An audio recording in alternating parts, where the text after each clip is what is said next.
एक औरत थी, नाम था मीरा। उसके जीवन में दुखों का जैसे अंबार लग गया था। पति ने छोड़ दिया, बच्चे बीमार रहने लगे और घर में रोज रोटी की चिंता।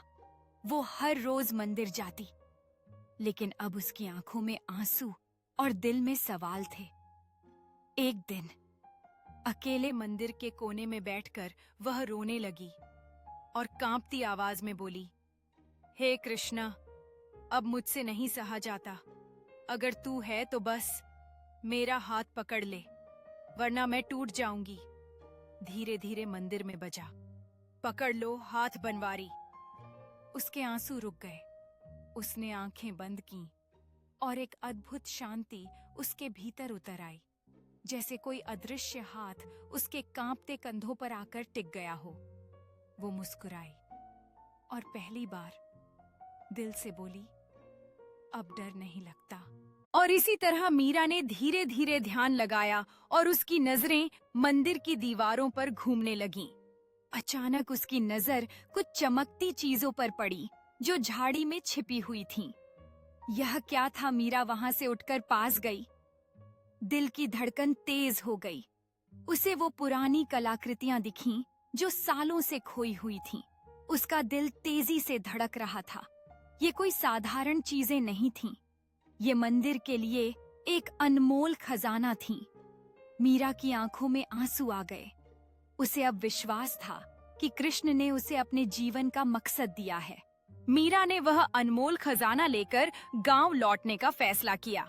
जब वह गांव पहुंची तो उसकी आंखों में खुशी और गर्व का एक नया नजारा था। उसे पहले कभी ऐसा एहसास नहीं हुआ था।